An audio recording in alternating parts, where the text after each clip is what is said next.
buat harganya menjadi 8.000. Tapi pada saat itu sampo itu yang dijual hanya beberapa. Kayak diujinya nggak dijualnya itu misalnya 100, pada saat itu karena itu bulan-bulan awal dia hanya menjual sekitar 30 sampo dengan harga yang lebih murah atau lebih mahal. Nah, pada masa-masa itu dia melihat itu termasuk penyimpangan harga terkendali. Jadi ada penyimpangan harga yang awalnya 10.000 ia simpangkan bisa menjadi 15.000 atau 8.000 tergantung dengan dari perusahaannya. Misalnya kalau misalnya perusahaannya pengen menjual dengan harga lebih mahal, dia tambahkan 15.000 ya. Nah, 15.000 itu dia taruh di beberapa tempat. Diuji coba selama 1 bulan. Nah, dilihat 15.000 itu laku apa enggak. Kalau misalkan nggak ada yang laku, ya berarti produk ini gagal. Nah, seperti itu. Jadi ada masa-masa uji coba. Nah, ini yang termasuk ke dalam eksperimen lapangan. Kita uji coba. Kalau misalkan ternyata laku keras, walaupun harganya dinaikkan, tapi konsumen itu suka karena kemasan yang lebih bagus, karena ternyata rasanya lebih enak. Jadi walaupun wanginya itu sampai kapanpun tetap ada gitu. Jadi walaupun pakai nah, kayak gitu. Nah, itu masuk ke dalam eksperimen lapangan. Kemudian ini ada statistik. Statistik ini udah mulai perhitungan-perhitungan. Nah, itu ada beberapa pengestimasian permintaan. Ini ada banyak. Kemudian dia mengantisipasi reaksi dalam persaingan. Nah, maksudnya mengantisipasi reaksi dalam persaingan itu apa? Ketika kita membuat suatu usaha, pasti ada namanya persaingan. Apapun tuh pasti ada persaingan. Nah, persaingan itu berasal dari mana? Persaingannya itu bisa berasal dari barang sejenis. Kayak contohnya kita bikin salon ya. Bikin salon, pada saat 1 bulan pertama di daerah itu tuh belum ada salon sama sekali. Jadinya itu semua konsumen tuh lari ke salon kita. Semua itu sampai akhirnya itu kita tuh dapat kebanjiran order gitu karena salon kita rame. Kemudian 2 bulan kedua, bulan ketiga, bulan keempat itu mulai muncul salon.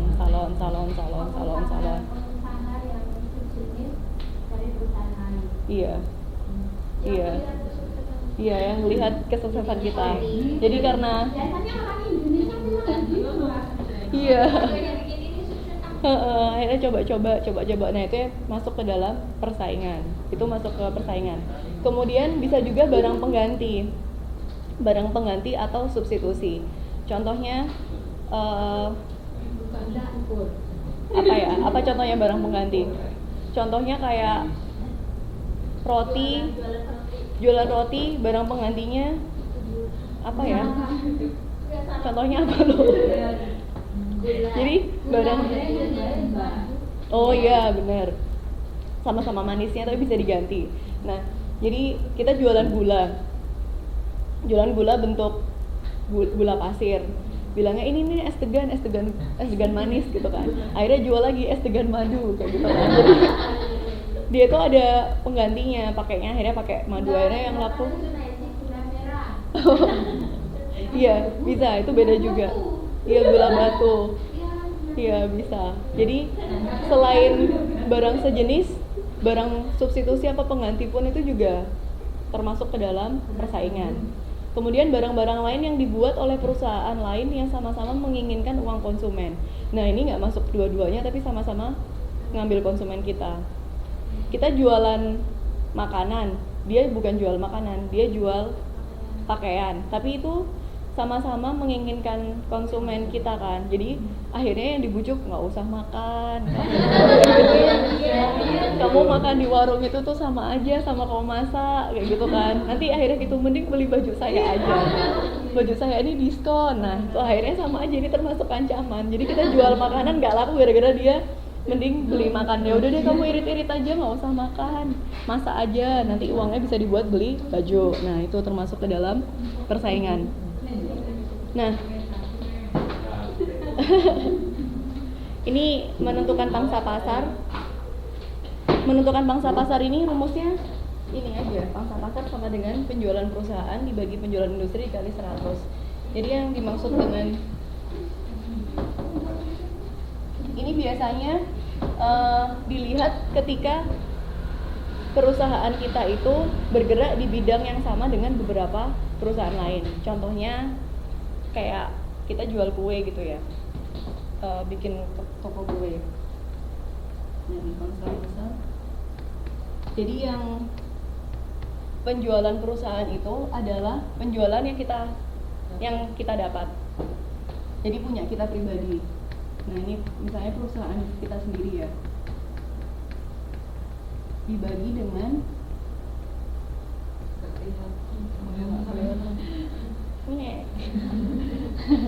dibagi dengan penjualan industri ini adalah dari seluruh toko rotinya. Kalau yang di atas ini adalah punya kita sendiri, toko roti kita. Nah, yang di bawah ini dari seluruh toko roti yang ada, contohnya di Malang. Ini toko roti punya kita dibagi dengan penjualan industri setoko roti Semalang, dikali dengan 100. Dari sini kita bisa melihat pangsa pasar yang kita miliki itu berapa persen. Kalau misalnya pangsa pasar kita dapatnya hanya 10 gitu ya, 10, berarti kan kita tuh cuman sedikit kan menguasai pasarnya. Jadi masih banyak perusahaan lain, masih banyak toko-toko roti lain yang bisa mendapatkan konsumen lebih banyak dari kita.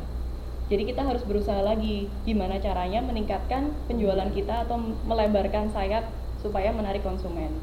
Tapi kalau misalkan ternyata dari hasil perhitungan itu kita bisa mendapatkan angka 80, nah berarti kita harus udah termasuk senang dan berusaha mempertahankan.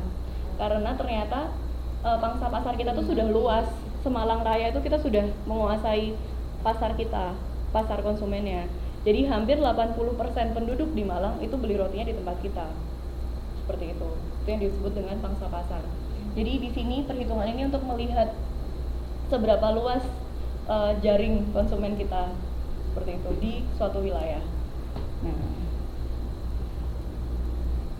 ini ada beberapa strategi harga.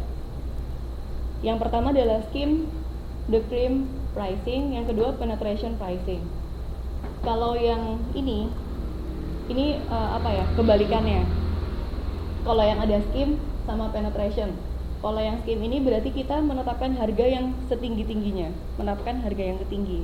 Nah, kenapa? Karena perusahaan itu ingin mendapatkan laba yang lebih banyak. Dan strategi ini hanya bisa diterapkan ketika tidak ada persaingan. Soalnya kalau ada persaingan pasti orang bakal lari. Jadi kalau misalkan kayak di contohnya pasar persaingan sempurna, toko sayur. Yang biasanya kita jual kangkung harganya 1.000 satu ikat, kita jual, saya mau bikin kangkung ini harganya 10.000, pasti nggak ada yang beli. Soalnya di situ kan persaingannya banyak sekali, jadinya itu nggak akan ada yang mau beli sayur di kita. Jadi scheme the cream pricing ini hanya bisa dilakukan ketika tidak ada persaingan sama sekali, atau perusahaan kita ini yang orang itu belinya di tempat kita. Akhirnya kita bisa menetapkan harga setinggi-tingginya. Sedangkan sebaliknya, penetration pricing ini adalah menetapkan harga produk yang serendah-rendahnya. Kalau yang di atas ini setinggi-tingginya, yang di bawah ini serendah-rendahnya. Dimaksudkan untuk mencapai volume setinggi-tingginya di segmen pasar tertentu. Jadi kalau harganya rendah, secara otomatis yang beli akan semakin banyak. Jadinya volume penjualannya akan semakin seperti itu. Diterapkan ketika kondisi persaingan sangat ketat. Kalau yang di sini tidak ada persaingan, kalau yang di sini ketika sudah sangat ketat sekali, akhirnya kita harus berpikir, waduh, ini saya jual sayur di sini itu banyak yang saingannya, ya udah saya jual murah aja supaya orang beli. Biasanya juga beli kangkung dikasih bonus buncis gitu misalnya. Beli kangkung dikasih bonus apa? Biasanya itu bisa masuk ke dalam strategi. Nah, itu yang dimaksud dengan penetration pricing. Iya. Berarti kalau yang di penetration pricing itu kalau kita mau terapkan di organisasi yang tingkat yang jualan itu apa penurunan? Yang daur hidup produk yang sudah jenuh gitu kan, sudah mau game, udah jenuh. Nah itu bisa dimasukkan harga rendah-rendahnya. Soalnya malah ada strategi ketika di daur hidup produk yang penurunan, itu malah mending dijual seberapa aja asal balik modal, ya kan? Saya produksinya 500, gak apa deh kamu beli seharga aku bikinnya daripada nggak laku. Jadi itu kan benar-benar serendah-rendahnya kan. Jadi yang penting itu impas, kayak masuk ke titik break even, break even point. Kalau nggak impas,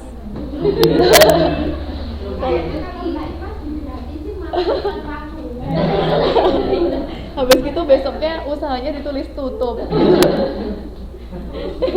close.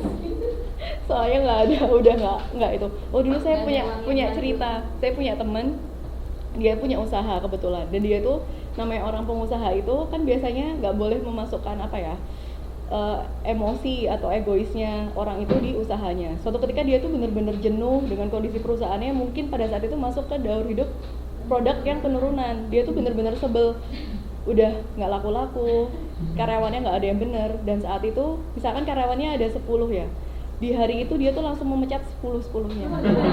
Dan dia tuh bener-bener, nah itu kejadian nyata ini. Dia tuh pada saat itu dia bener-bener jenuh dan langsung pecat, kalian semua saya pecat. Besoknya bener-bener gak ada yang masuk kantornya dia, dan akhirnya dia termenung. Mungkin dia untungnya dia nggak bunuh diri. Kalau bunuh diri saya nggak punya teman lagi. Dan dia nggak sempat cerita. Nah akhirnya setelah itu dia titik baliknya dia untuk belajar lagi, dan akhirnya dia mulai minta maaf ke karyawannya yang dia pecat. Akhirnya dia udah mulai itu lagi. Nah itu masuk ke dalam tahap penurunan. Nah, ini mempertimbangkan kebijakan perusahaan.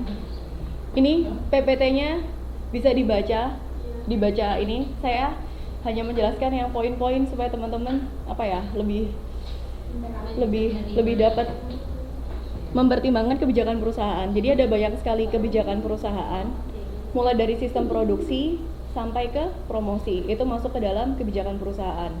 Jadi perusahaan itu kan ada besar sekali kan perusahaan itu. Jadi masuk ke dalam produksinya seperti apa, promosinya seperti apa, bisa juga ke penjadwalan karyawannya, itu termasuk ke dalam kebijakan perusahaan.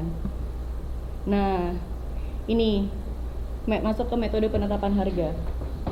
Ada 4 metode penetapan harga ini, ada 4. Yang pertama berorientasi pada biaya, persaingan, permintaan, dan pelanggan. Jadi kalau kemarin kita punya 4P, sekarang kita punya 3P 1B. Biaya, persaingan, pelanggan, permintaan. Agak maksa ya, tapi ininya sama depannya. Yang beda hanya satu biaya. Oh iya, BP3. Satunya biaya, yang kedua persaingan, permintaan, dan pelanggan. Nah, sekarang kita menginjak pada biaya. Metode penerapan biaya. Ini kita pelan-pelan ya, masih ada waktu sampai jam berapa ini kita? Jam 3 ya.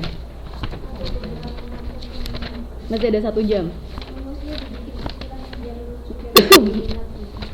Iya. Ini contohnya. Ini biaya. Pertama adalah markup. Kalau ada kata-kata markup, susah banget ya. Markup berarti kita ingin menambah markup, menaikkan biaya. Jadi ini harga jual sama dengan, kalau ngapalin ini kayaknya bakal agak ini. Kita langsung ke contoh soal aja ya.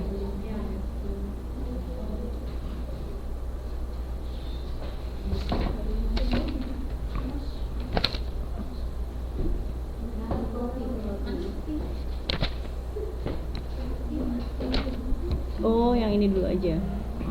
Jadi markup itu dibagi jadi 2. Ada markup dari harga jual, dan ada yang disebut di sini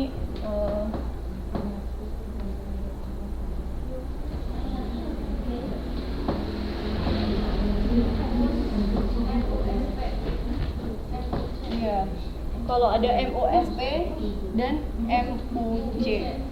Nah, kalau yang markup MOSP ini berarti dia di harga jual, sales price. Ini SP-nya itu sales price. Jadi ini